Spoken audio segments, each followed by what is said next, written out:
네, 자 간만에 86회 기출문제 풀이 같이 한번 해보도록 하겠습니다.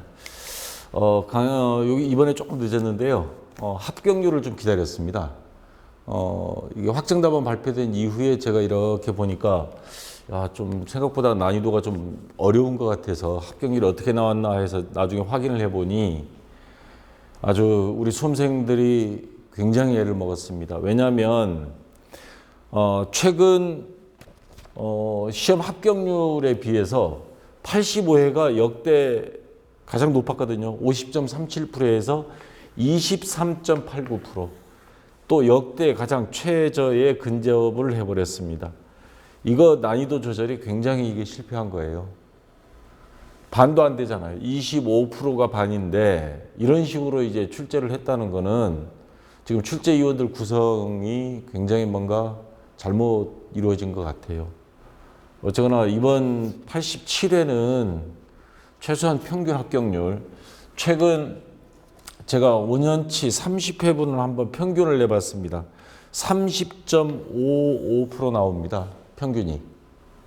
근데 86회부터 79회까지 최근 1년 한 6개월 동안 보면 30%보다 다 높았어요. 34, 40, 39, 33, 38 막 그러다 50%까지 뛰었다가 갑자기 23.8%까지 뚝 떨어뜨려 놨습니다. 그래서 그 증감 이렇게 비교를 해봐도 그래서 87년은 한 30%대만 나와도 그래서 좀 덜 애먹겠는데 근데 뭐에서 이렇게 수험생들 합격률을 그 좌지우지했는가 해서 문제를 한번 분석을 해봤습니다. 분석을 했더니 단순 암기 위주 문제들이 그래도 한 5문제 정도 나왔었거든요. 이론에서도. 근데 거의 안 나오다시피 했습니다. 원리 이해를 평가하는 다 응용한 문제 이런 것들 많이 나왔고 이론 문제 뭐 3, 4, 5 그 다음에 실무 이런 것들 나왔고 또 기존 반복 출제되는 자주 출제된다 학원에서 매일 강조 이건 그냥 외워라 막 하는 것들이 있죠. 학교나 그런 데서 생소한 문제들을 다수 내놨습니다. 이론 7, 8, 13, 15 실무 뭐 1-3 이런 식으로 그 다음에 아까 말했지만 상중하 다섯 내거든요. 이론 같은 경우도 실무도 좀 골고루. 근데 요거를 거의 어쩌다 한두 문제 정도 빼놓고는 전부 다 중 또는 상급 정도 문제를 냈고 증빙서류 양식이 점점 많아지고 있습니다. 약소금, 세금계산서. 자, 그 다음에 이런 문제들이 증가하고 결론적으로 이야기한다면 기출문제 중심으로 나는 뭐 이론은 포기하고 일주일 만에 합격했다. 요거 앞으로 힘들 겁니다. 그러니까 시간 여유를 최소 한 달 이상, 하루에 3시간 이상, 주말에는 조금 더 하시고 다양한 문제, 어쩌다 뭐 2년에 한 번 정도 출제되는 문제들도 반복해서 최소 2번 이상은 봐줘야 됩니다. 그리고 암기보다는 단순 암기만 가지고 풀 수 있는 문제는 점점 줄이고 계산 문제도 응용한 문제들이 나오니까 원리 이해를 반드시 해야 됩니다. 그러니까 이론을 무시하고 실기만 잘 맞겠다. 요거는 앞으로 안 통할 거라는 거. 이론은 최소한 10개를 마지노선으로 해서 여러분들이 맞을 생각으로 공부를 해줘야 됩니다. 또 이론이 잘 되면 실무도 그만큼 또 무난하니까요. 자, 그러면 하나씩 해보겠습니다. 일단 이론 시험 볼 때도 프로그램 감독관 확인번호 불러주면 수험번호랑 해서 설치하시고 자, 감독관 확인번호 3350입니다. 자, 이렇게 해서 제 86회 백데이터는 이론 강의 오른쪽 위에 제가 거기다 올려놓을 테니까 설치하시고 자, 1번부터 볼게요. 굉장히 조금 어렵게 냈습니다. 재고자산이 원가 흐름에 대한 가정 내용 중 틀린 것 이런 형태가 한 2년 전에 한번 나오긴 나왔던 것 같아요. 자, 하나씩 뜯어서 보겠습니다. 자, 보기 1번에 뭐라고 나왔냐면 일반적으로 선입선출법은 후입선출법보다 수익비용 대응이 적절하다. 턱 막히죠. 수익비용 대응이 적절하다. 선입선출법, 후입선출법은 아실 거예요. 근데 이게 무슨 말인가? 자, 지금 보시면 여기 잔액이 이건 선입선출법입니다. 상품재고자. 200원짜리가 40개 남고 300원짜리가 40개 남았어요. 근데 팔았습니다. 이거는 지금 원가로 기재된 거고 판매는 예를 들어서 400원에 팔았다고 가정을 해보겠습니다. 그러면 선입선출은 어느 거 먼저예요? 200원짜리 먼저 다 팔고 나머지 20개만 300원짜리 판 거죠. 앞에 게 먼저예요. 그러면 판매 단가는 400원이라고 가정을 했을 때 어느 게 더 현실성이 있어요? 지금 이게 보면 300원, 매입한 단가 300원, 400원. 지금 물가가 상승하는 중이거든요. 상승하는데 200원짜리 400원에 판게되고 선입선출법으로 하면 나중에 들어온 건 300원짜리 400원에 판게되는 거예요. 실질적으로 가장 현실을 반영한 거는 가장 최근 거죠. 자, 수익 비용 대응이 적절하다 하는 건 가장 최근 비용 300원짜리를 400원에 팔았다. 실질적으로 100원 매출이익이 생겼다. 이렇게 보는 게 적절한 거죠. 아주 오래된 거 가지고 그렇게 한 거는 적절하다고 볼 수는 없습니다. 자, 그래서 반대로 후입선출법 보면 300원짜리를 판매한 거, 후입선출법, 요거 300원짜리 여기 있죠. 후입선출법은 나중에 들어온 걸 먼저 판매하니까 요게 적절한 방법이다 이 말이죠. 자, 그 다음 두 번째, 이동평균법은 상품을 구매할 때마다 가중 평균 단가를 계산해 기말재고를 결정하는 방법이다. 자, 우리 교재에 나와 있는 거. 자, 여기 보시면 자, 매입 그 전에 200원짜리 40개가 있는데 300원짜리 40개가 매입됐어요. 추가로 들어왔어요. 그러면 선입선출법, 후입선출법 두 개 다 표시를 했죠. 그래서 먼저 들어온 걸 팔 거냐, 나중에 들어온 걸 먼저 팔 거냐 하는데 요 이동평균법은 그때그때마다 더해서 평균 내는 방법입니다. 8,000원의 수량, 그 다음에 12,000원의 수량.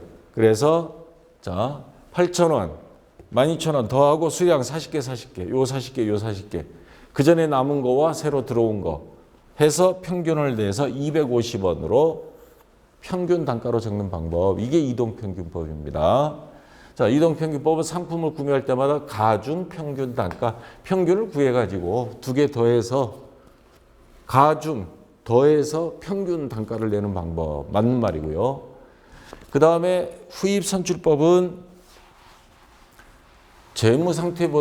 상태표보다는 손익계산서에 충실한 방법이다. 손익계산서는 뭐예요? 수익 비용을 적는 데죠. 아까 수익 비용 대응의 원칙에 후입선출법이 더 적절하다 그랬죠. 가장 최근 단가를 기준으로 하니까. 그래서 요거는 아까 1번 문제하고 자, 중복이 되는 복입니다. 자, 후입선출법이 더 충실한 방법이다. 수익 비용 대응이 잘 된다. 맞는 말이고요. 자, 그 다음에 여기 보면 개별법이라는 게 있습니다. 개별법은 물건 하나하나마다 원가를 기록하는 방법입니다. 그러니까 선입선출법, 후입선출법 같은 경우는 한 물건당 상품재고장 하나씩 해서 다 기록 관리하는 방법. 근데 이거 반대되는 개념은 평균법이에요. 이동평균법, 총평균법. 그냥 다 뭉뚱그려가지고 그렇게 하는 게 평균법인데 개별법은 실제 물량이 원가 대응에 충실한 방법이다. 얼마에 들어왔고 그리고 어떻게 나갔고 표시하는 충실한 방법. 이 개별법을 적용하는 업체들은 주로 보면 고가품 있죠. 골동품, 귀금속. 아주 고가의 가전제품 판매하는데 그런 데에서는 개별법을 사용합니다. 자, 충실한 방법이다. 맞는 거고요. 그러면 여기서 뜰린 건 뭐니? 자, 뜰린 것 찾으라 그랬죠. 1번에 아까 일반적으로 선입선출법, 후입선출법보다 수익비용 대응이 적절하다? 아니죠. 반대죠. 후입선출법이 더 적절합니다. 가장 최근 금액으로 판매하니까. 그래서 1번이 틀린 것 되겠습니다. 자, 1번 문제부터 되게 아리송하게 출제를 했습니다. 자, 그 다음 2번 문제. 그나마 2번은 조금 난이도가 쉬운 게 나왔습니다. 다음은 자본적 지출과 수익적 지출에 대한 설명이다. 틀린 것. 자본적 지출, 건물 증축하거나 아주 중대한 개수 보수, 수명, 내용 연수를 수명을 연장하거나 가치를 올린다거나 뭐 또는 엘리베이터 설치한다거나. 근데 수익적 지출은 뭐예요? 현상 유지, 원상 복구, 유리창 깨진 거 고치는 거, 도색 작업, 페인트 작업. 자, 틀린 거 찾으라 그랬습니다. 엘리베이터 설치 등 자산 가치를 증대시키는 지출은 자본적 지출로 처리한다. 맞는 말이고요.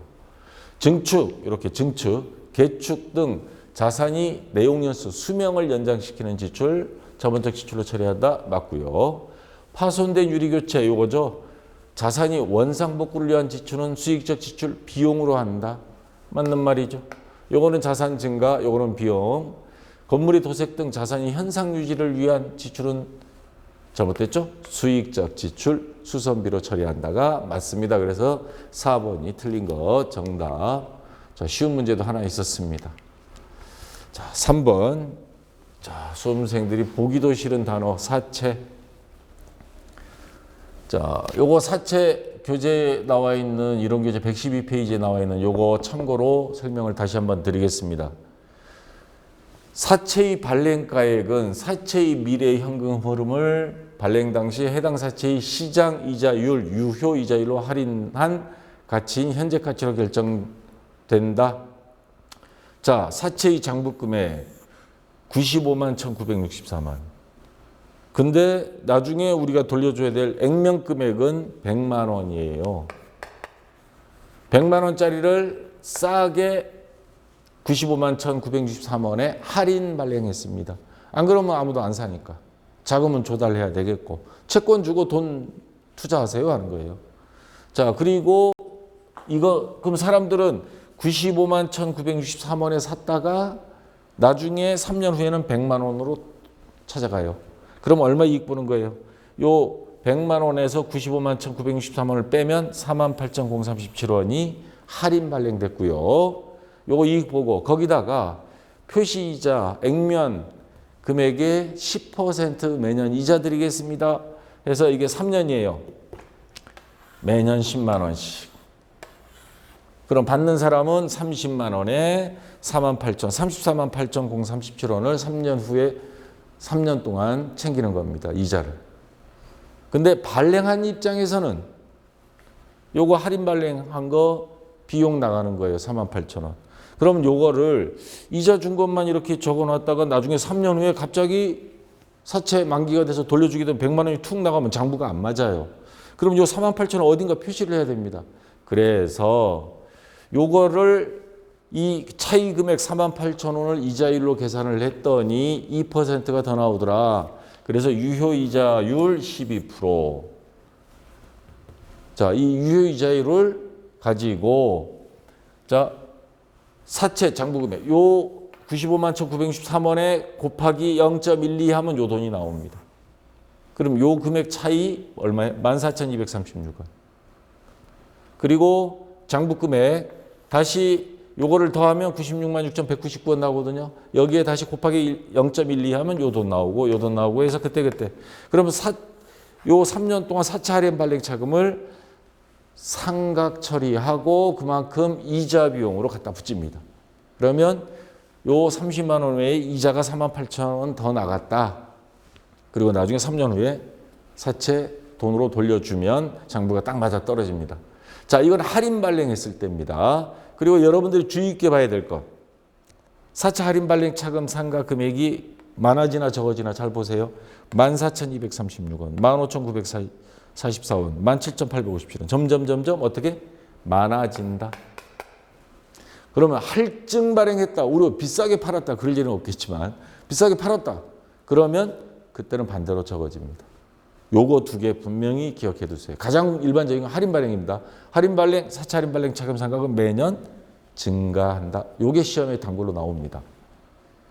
자, 그러면 1번 다시 보겠습니다. 사채의 발행가액은 사채의 미래 현금 흐름을 발행 당시 해당 사채의 시장 이자율, 유효 이자율로 할인한 가치인 현재 가치로 결정된다. 지금 이 설명한 게 말이 어렵긴 한데 제가 설명한 게 바로 이겁니다. 할인한 금액으로 현재 가치로 환산해서 유효이자율로 다 계산한다. 맞는 말이고요. 사채 발행 차금은 뭐 할인 발행이 됐든 할증 발행이 됐든 유효이자율법에 의하여 상각, 할인 발행했을 때는 상각, 할증 발행했을 때는 환입하도록 되어 있다. 자, 사채가 할인 발행되면 매년 인식하는 이자 비용은 아까 이자 비용 어떻게 된다 그랬어요? 할인 발행되면.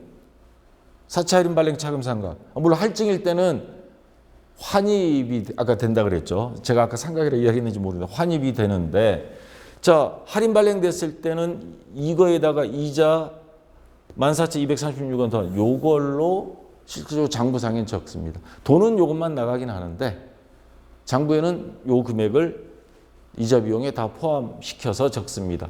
자, 사채가 할인 발행되면 매년 인식하는 이자 비용 감소한다? 아니죠. 요거까지 하면 매년 어떻게? 이게 이자 비용이 들어가니까 증가합니다. 할증 발행되면 이자 비용은 감소한다. 이거는 맞죠. 점점 환입이 돼가니까. 자, 그래서 3번이 정답이 되겠습니다. 자, 핵심은 사채 할인 발행 차금 할인됐을 때 이자 비용은 상가액은 커지고 그만큼 이자액도 이자 비용도 커진다. 회사에서 부담하는. 자, 요거 여러분들이 가장 핵심적인 내용 기억해 두시고요. 자, 그다음에 자본에 대한 문제가 나왔는데 요런 형태의 문제는 저도 진짜 처음 보는 것 같은 느낌이 들어요. 특히 보기 1번. 다음 중 자본에 관한 내용으로 틀린 것. 미교부 주식 배당금. 주주들한테 이익이 생기면 주식을 갖고 있는 주주들한테 배당금을 줘야 되잖아요. 근데 보통 연말 결산 끝나고 한 2월, 3월 중에 주주총회를 엽니다. 그리고 얼마 하자. 주주들은 많이 달라고 그러고 회사는 내년 사업을 위해서 좀 적립해 놔야 된다. 싸우고 뭐하고 투표 붙여가지고 그러면 10% 배당하기로 한다. 그러면 결의가 끝나면 바로 그 자리에서 주는 게 아니에요, 배당금을. 자, 뭐 배당금 주는데도 시간 걸려요. 주소지 다 파악해야 되고. 그래서 그때까지 기다린 동안 장부에 뭐라고 적냐? 미교부 주식 배당금 이렇게 합니다. 주식 배당을 받는 주주들에게 주식을 교부해야 하므로 부채로 계산한다? 나중에 줄 거니까 부채로 하는 거 맞는 거 아닌가? 자, 컨트롤 개정거문기 적용 등록 메뉴에서 컨트롤 F 찾기 가서 미교부 주식 배당금 쳐보세요. 엔터 치면 여기 블럭 생깁니다. 어디에 들어가요? 자본 조정 항목입니다. 자산 부채가 아니고요.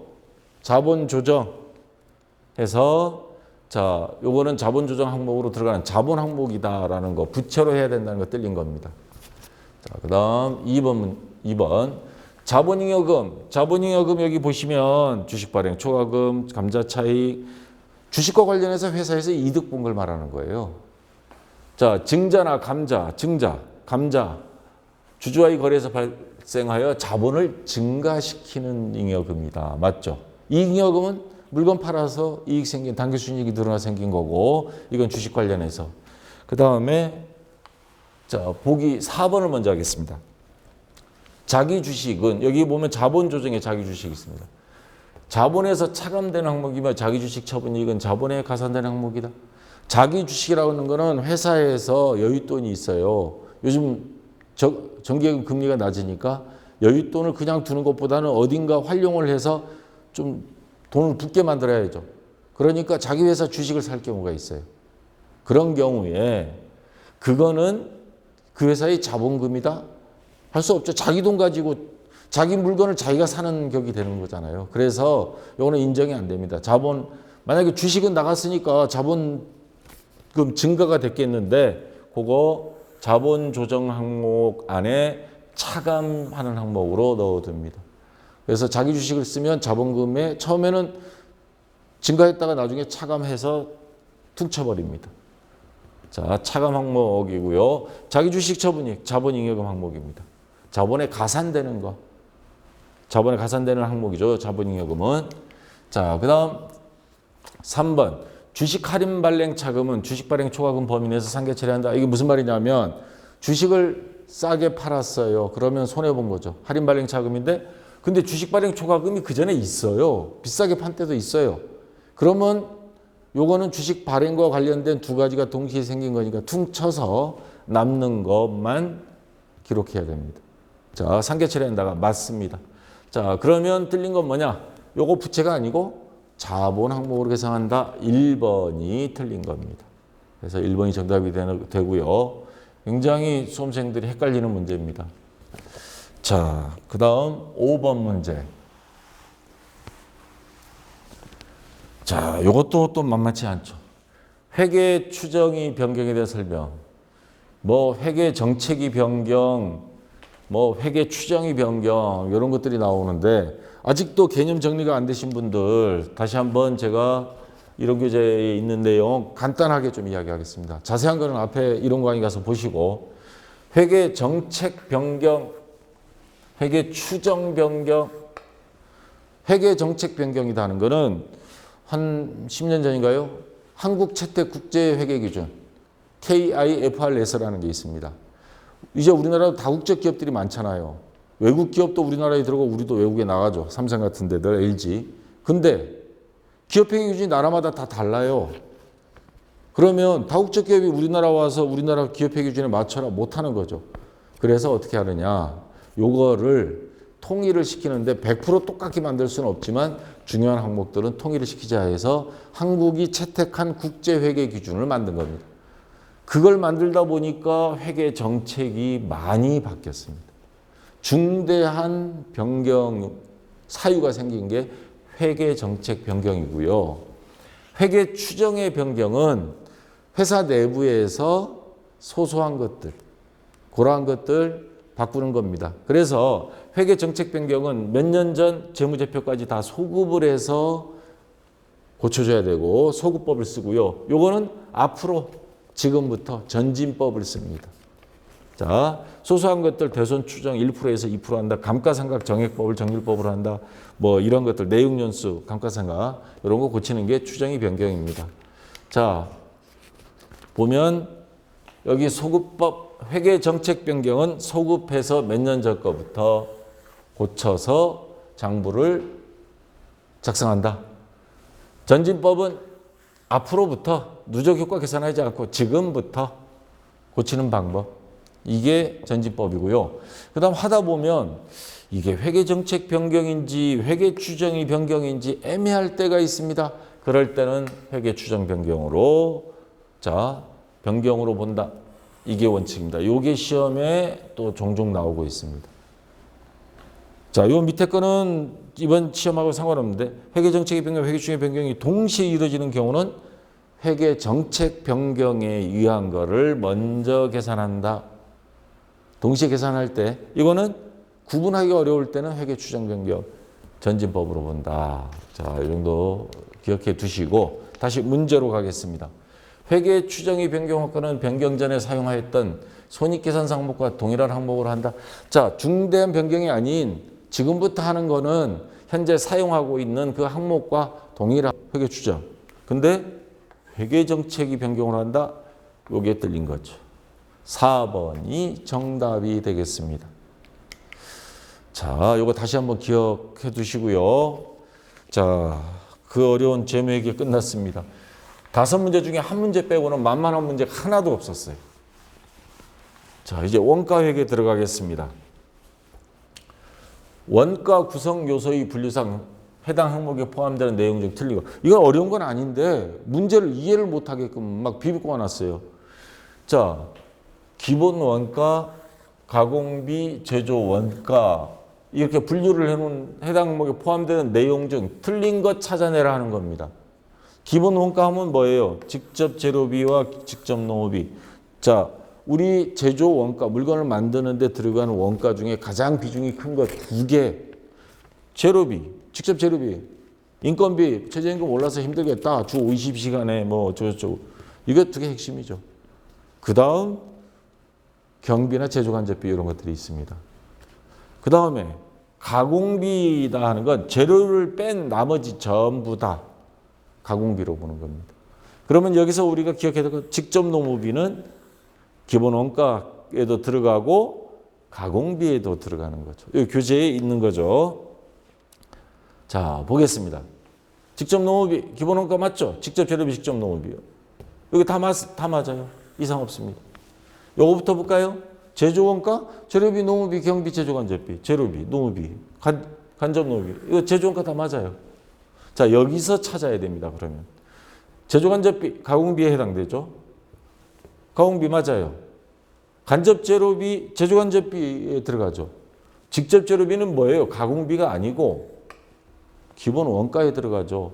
얘가 틀린 겁니다. 얘가. 그래서 정답은 3번이 틀린 겁니다. 이거 문제 참 잘 이해해야 될 문제입니다. 저도 처음에 이거 뭘 물어보는 거지 그랬어요. 자, 3번이 정답이고요. 그다음 7번 문제.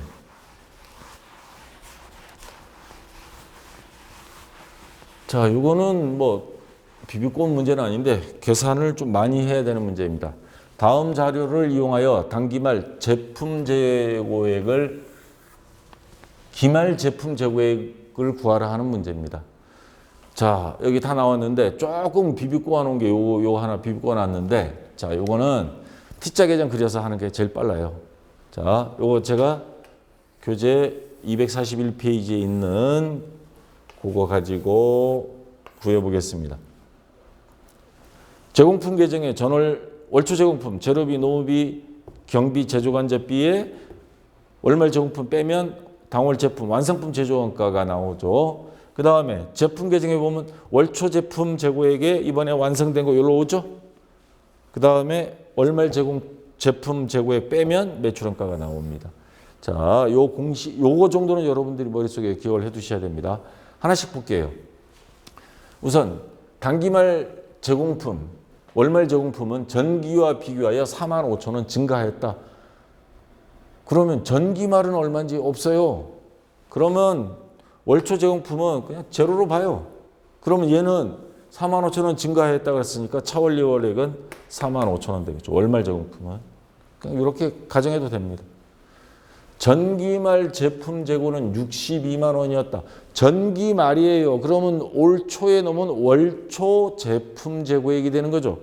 자, 제품 월초 얘가 62만 원이라는 뜻입니다. 요거 문장 잘 읽어야 돼요. 전기말이니까 단기, 초, 월초 제품 재고액. 그다음 단기 중 발생 원가 집계, 직접 재료비 요거 36만 원. 자, 여기다 적을게요. 36만 원. 직접 노무비 48만 원. 그 다음에 제조간접비 53만 원. 아, 여기 제조경비는 없네요. 제조간접비 53만 원.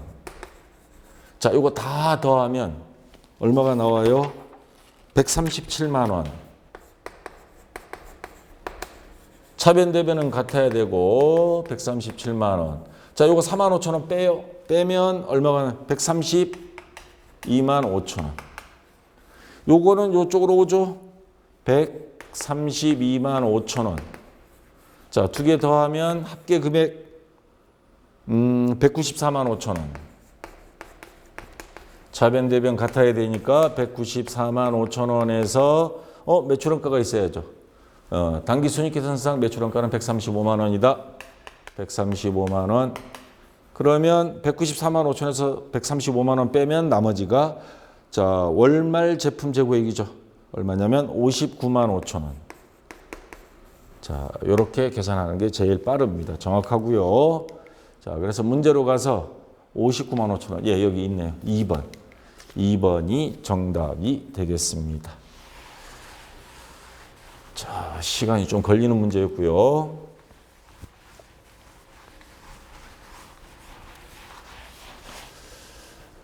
자, 그 다음 8번 문제입니다.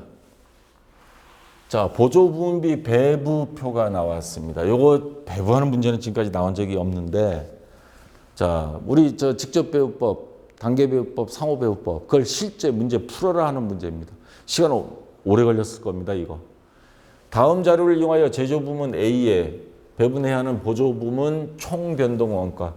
자, 제조부문 A에 배분하는 보조부문 원가가 얼마냐 하는 건데, 자, 여기 보겠습니다. 주식회사 동일제조는 두 개의 보조부문 S1, S2. 보조부문이 이거는 왼쪽에 있어요. 요 기준으로 우리 교재에는 제조부문이 이쪽, 보조부문이 이쪽에 있는데 S1, S2 두 개 있고요. 제조부문 A, B를 두고 있다. 당년도 6월 중에 각 보조부문에서 생산한 보조 용역의 사용 원가율은 다음과 같다. 자, S1 제로, 0.2, 0.4, 0.4 그러니까 퍼센트로 한다면 20%, 40%, 40%, 40, 20, 40, 100% 만점에서 이렇게 퍼센트로 나왔고, 자, S1 부문과 S2 부문에서 당월에 발생한 변동원가는 각각 40만 원, 20만 원. 자, S1 요거 20만 원. S1 40만 원. S2 얘가 20만 원이에요. 주식회사 동일제조는 보조 부문 원가의 배분에 단계 배부법을 사용하며 S2 부문부터 배부한다. 얘를 단계 배부법 S1과 나머지 배분하고 그 다음에 S1 거를 제조 부문에만, 보조 부문에는 S1은 안 보내요. 그건 상호 배부법일 때고 이건 단계 배부법이니까. 자, 그럼 표에다가 직접 한번 계산해서 입력을 해보겠습니다. 자, 우선 요게 40만 원이라 그랬습니다. 40만 원. 요게 20만 원이라 그랬어요. 그래서 제가 표를 하나 만들었습니다. 여기. 배분전 S1 40, S2 20. 자, S2 부문부터 배부한다. S2 20만 원을 세 군데다가 배부할 겁니다. 자, 배부 기준은 S2는 자기는 안 주고 옆에 40% 준다 그랬어요. 그럼 얼마예요? S2 배분 8만 원. 그 다음 이쪽에는 20%. 그러면 얼마? 4만 원.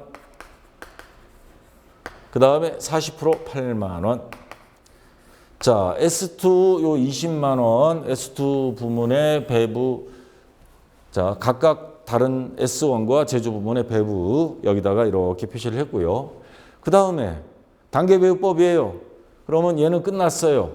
요 돈은 다 흩어졌습니다. 원가가. 그러면 요거 합치면 얼마예요? 48만 원. 얘를 이번에는 제조 부문으로 보내줘야 돼요. 자, 어떻게? S1은 자기는 안 가고 여기도 안 가죠. 단계 배부법이니까 상호 배부법이면 여기도 줘야 되는데 단계 배부법이면 여기는 안 줘요. 제조 부문에만 나눠줄 겁니다. 자, S1의 배부 기준은 제조 부문 A, B에 각각 0.4, 0.4 반반씩 준다는 거죠. 그러면 두 개 합친 금액 요 48만 원을 자, 반반씩 제조 부문에 줄 겁니다. 그러면 24만 원 그리고 24만 원. 그럼 48만 원이 다 갔죠. 자, 그리고 여기 문제에서 질문한 건 뭐예요? 제조 부문 A에 배분해야 하는 보조 부문 총 금액이 얼마있냐? 자, 요거 4만 원에 요거 24만 원 하면 28만 원이죠.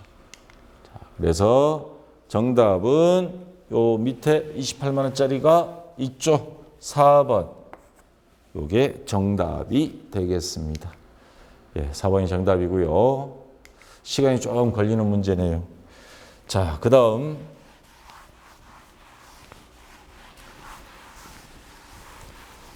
자, 제조간접비 예정 배부 그리고 배부 차이 계산하는 문제 나왔습니다. 이거는 뭐 그전에도 이건 종종 나왔던 문제예요. 근데 문장을 잘 읽어봐야 돼요. 주식회사 설임은 제조간접비를 직접 노동시간을 기준으로 배부한다. 이거 배부 기준이고요. 2019년 제조간접비 예상액은 600만 원. 예상 직접 노동시간은 4만 시간이다. 2019년 말 실제로 발생한 제조간접비는 실제 발생한 제조간접비 586만 원. 실제 발생 직접 노동시간은 39,000시간이라 할 때 제조간접비 배부 차이는 얼마인가? 자, 문장이 길다 보니까 자, 여기 보시면 직접 노동시간 기준으로 배부하고 2019년 제조간접비 예상액 2019년 연간 예상액 600만 원. 600만 원이에요. 그 다음에 배부 기준이 뭐예요? 직접 노동시간이 기준이라고 그랬습니다. 배부 기준에 근데 시간, 배부 기준이 금액으로 갈 수도 있어요. 근데 여기서는 시간입니다. 그러면 배부 기준이 연간 시간이 되는 거예요. 금액이 아니고 연간 시간. 예, 4만 시간입니다. 배부 기준 4만 시간. 예상입니다. 둘 다. 예상 시간이 되는 거죠. 예상액이 아니고 예상 시간. 그러면 600만 원 나누기 4만 시간 하면 배부율이 나오죠. 배부율이 몇 나와요? 시간당 1시간당 150원. 예정 배부율은 나왔습니다. 자, 그럼 예정 배부액은 제품별 배부 기준이 실제 발생액, 실제 발생 금액이 아니고 뭐요? 여기는 시간이죠. 실제 발생 시간이 39,000시간이에요. 그러면 39,000시간 곱하기 시간당 아까 150원. 자, 곱하기 하면 얼마예요? 585만 원. 네. 585만 원. 그러면 585만 원. 예정 배부에 585만 원. 근데 실제는 얼마나? 실제로 발생한 제조간접비는 586만 원이라고 그랬어요. 마이너스 586만 원. 실제보다 예정을 어떻게? 적게. 얼마? 10,000원을 적게 했습니다. 10,000원 과소 배부. 적게 했으니까 과소. 자, 그래서 정답은 10,000원 과소 배부가 되는 겁니다. 자, 이렇게 계산하시면 되고요. 10번 문제. 지금 한숨 푹푹 쉬는 소리들이 좀 들려오는데요.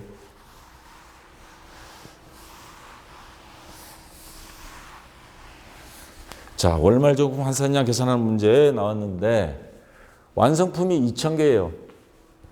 기말 제공품은 500개, 완성도 40%인 경우 평균법에 의한 종합 원가 계산에서 재료비 및 가공비 완성품 환산량은 각각 구하라 하는 문제입니다.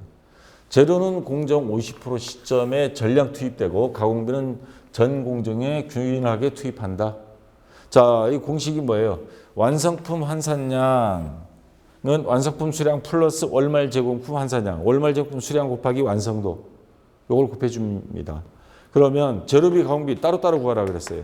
재료비, 완성품 월말 제공품 환산량, 그 다음에 가공비, 월말 제공품 환산량 각각을 구해 보겠습니다. 우선 재료비, 완성품 환산량, 완성품 수량 2,000개 플러스 월말 제공품 환산량, 월말 제공품 수량 곱하기 완성도예요. 월말 제공품, 기말 제공품 500개인데 완성도는 40%인데 근데 문제는 여기 있어요. 공정 50% 시점에 다 투입된대요. 50% 이전에는 재료는 투입 안 된다라는 말입니다. 바꿔 이야기하면. 근데 지금 몇 프로예요? 40%. 그럼 재료 투입 안 됐어요. 그럼 뭐예요? 그러면 얘는 500개죠. 500개 곱하기 완성도가 제로예요. 그러면 제로입니다, 얘는. 그래서 재료, 월말 제공품 재료비 완성품 환산량은 2,000개 그대로. 근데 가공비는 완성품 수량 2,000개 플러스, 자, 월말 제공품 수량 아까 500개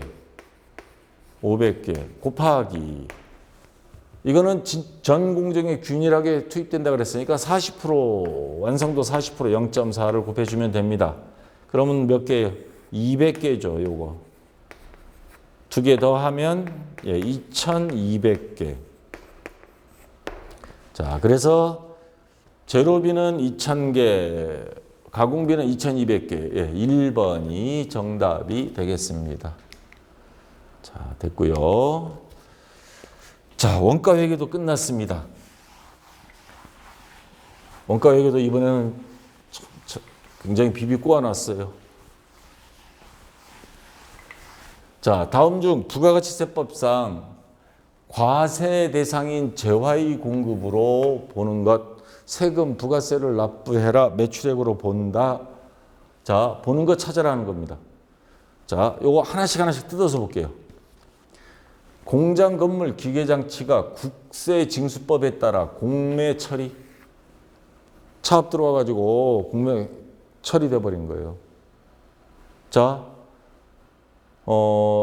이런 경우 실질적 재화의 공급해서 계약상 법률상의 모든 원인에 의해서 매매계약, 가공계약, 교환계약, 경매, 수용, 현물 출자, 기타 법률상의 원인의 재화를 인도 또는 양도하는 것들은 전부 다 공급으로 보고, 다시 말해서 매출로 봐서 부가세 세금을 내야 됩니다.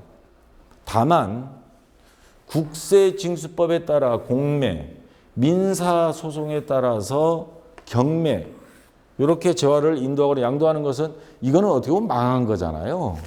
망한 데 가서 세금을 어떻게 받아? 이거는 재화의 공급으로 보지 않는다 그랬습니다. 여기도 있는데 경매. 여러분들 저 농수산물 가락동 농수산물 시장 가보면 막 경매하잖아요.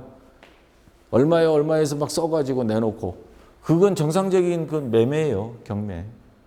여기서 말하는 경매는 소송 들어와 가지고 강제로 이거 하는 거예요. 자, 법률, 국세징수법, 민사진행법, 집행법 이런 거에 한 거는 그건 강제로 뺏는 거고요. 요거는 정상적으로 판매하는 과정으로 보는 겁니다. 자, 근데 국세징수법에 따라 공매한 거 이건 공급으로 보지 않죠. 답은 나왔습니다. 자, 1번이 일단 정답이 되고요. 2번 택시 운수업을 운영하는 자가 구입 시 매입세 공제 받았어요. 개별 소비 과세 대상의 소형 승용차를 업무 목적인 회사 출퇴근용으로 사용해버린 경우 업무 주 목적으로 쓰려고 예를 들어서 택시회사, 렌터카, 자동차 운전학원 그 주 목적으로 써야 되는데 그런 경우에는 그 재화의 공급으로 보지 않는데 다른 목적으로 써버렸어요. 그런 경우는 요 매입세 공제받은 거 있기 때문에 공제를 안 받았으면 몰라. 공제를 환급 다 받아놓고 비영업용으로 다른 목적으로 회사 출퇴근용으로 사용하는 경우는 너네 이거 판매로 본다. 세금 내. 이렇게 합니다. 맞는 말이고요. 자, 그 다음에 컴퓨터를 제조하는 사업자가 원재료로 사용하기 위해 취득한 부품을 회사의 기계장치 수리에 대차에 사용하는 요거는 됩니다. 요거는 그렇지 않아도 이건 원래부터가 기계장치 수리하려고 사와도 그 세금을 환급 받으니까요. 자, 요건 가능하고요. 회사가 종업원에게 사업을 위해 착용하는 작업복을 복리후생 차원에서 준 경우 이런 경우 괜찮습니다. 자, 그래서 정답은 1번이 2번. 자, 이거는 재화 공급으로 보지 않는다 그랬죠. 보는 것. 자, 2번. 예. 1번이 정답이 아니고 2번입니다. 요거는 재화의 공급으로 봐서 세금 내라 하는 거고 공매된 거 이거는 재화의 공급으로 안 본다 그랬고 요거는 재화의 공급으로 안 본다 그랬죠. 자, 그다음 요것도 마찬가지. 자, 됐고요. 그다음 12번 문제. 자, 사업자 등록에 대한 문제입니다. 1번, 2번을 잘 비교해서 보세요. 다음 중 부가시세법상 사업자 등록과 관련된 설명으로 틀린 것. 사업자는 원칙적으로 사업장마다 사업 개시일부터 20일 사업 개시하고 사업자 등록 신청은 20일 이내에만 하면 됩니다. 자, 맞는 말이고 신규로 사업을 시작하려는 자는 사업 개시일 전에 사업자 등록을 할 수 없다. 이건 반대로 사업 개시 전에 사업자 등록증을 낼 수 있냐 없냐? 낼 수 있어야 됩니다. 자, 아직 사무실 이제 빌렸어요. 그 사업을 시작하기 전에 준비할 수 있는 시간이 있잖아요. 냉난방기 설치하고 책상 갖다 놓고 창고에 물건 제껴놓고 아직 판매는 사업 개시는 시작 안 했어요. 식당을 오픈하려고 그래도. 근데 그때 사업자 등록증이 있어야 됩니다. 왜냐하면 사업자 등록증이 있어야 매입 세금 계산서를 받는단 말이에요. 세금 계산서는 사업자 등록 번호가 있어야 주거니 받거니 하잖아요. 그거 받아놔야 그거 환급받을 수 있거든요. 그래서 개시일 전에 사업자 등록증을 할 수 없다 하면 아마 이거 데모 일어날 겁니다. 자영업자들. 이거 어떻게 환급 안 받고 당신이 줄 거냐고. 그래서 이거 환급 받을 수 있습니다. 할 수 있다가 맞는 겁니다. 틀린 것. 그래서 2번이 일단 정답이 됐고요.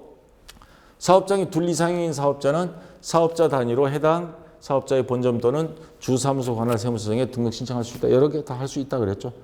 신고는 한 군데서 할 수도 있고 따로따로 할 수도 있고. 자, 사업자는 사업자 등록 신청을 사업장 관할 세무서장이 아닌 다른 세무서장에도 할 수 있다. 요즘 다 온라인화 돼 있어서요. 다른 세무서에도 이 주소로 사업자 등록 좀 내주세요. 다 가능합니다. 그래서 정답은 2번이 되겠습니다.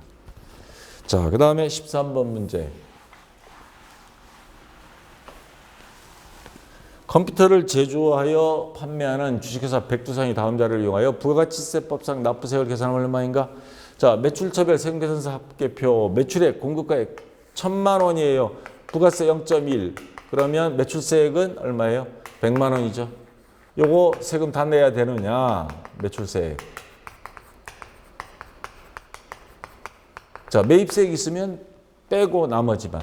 매입 처별 세금 계산서 합계 표상의 공급가액. 자, 매입 금액은 500만 원이에요.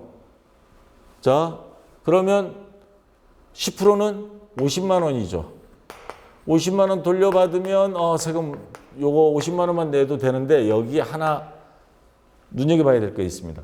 이중 개별 소비세 과세 대상 소형승 자동차의 렌트 비용 관련한 공급가액은 10만 원이다. 요거 개별 소비세 과세 대상 소형 승용 자동차 같은 경우 렌트 비용은 매입세액으로 인정이 안 됩니다. 불공. 그러면 요 10만 원의 10% 얼마예요? 만 원은 빼야죠. 여기에서 만 원 뺍니다. 요거는 공제 못 받아요. 그러면 공제 받을 수 있는 거 49만 원. 100만 원에 49만 원 빼면 51만 원 세금을 부가세를 납부해야 됩니다. 납부할세. 예, 여기 있네요. 4번이 정답이 됩니다. 자, 모든 자료 중에 영세율 적용 거래는 없다. 이렇게 돼 있고요. 자, 이것도 조금 뭐 어려운 건 아닌데 좀 특이한 문제로 나왔습니다. 자, 그 다음에 근로소득에 대한 거.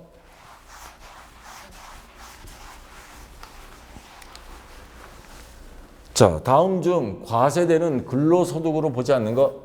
다시 말해서 근로소득세 월급쟁이들 근로소득세 자, 안 내도 되는 건 뭐냐. 여비 명목으로 받은 연액 또는 월액이 급여. 자, 그 다음에 법인세법에 따라 상여로 처분된 금액. 자, 이러한 것들 상여금, 여비 명목으로 받은 급여 다 근로소득으로 포함이 됩니다. 사업자가 그 종업원에게 지급한 경조금, 사장님이 우리 집에 아버지가 돌아가셨을 때 뭐 이렇게 경조금이 들어왔어요. 근데 사회통일상 타당하다고 인정되는 범위 내의 금액, 뭐 한 10만 원, 20만 원, 뭐 30만 원, 뭐 이래서 오래 근무했으면 뭐 100만 원 줄 수도 있죠. 근데 뭐 2천만 원 주면 그 문제가 생기는 거죠.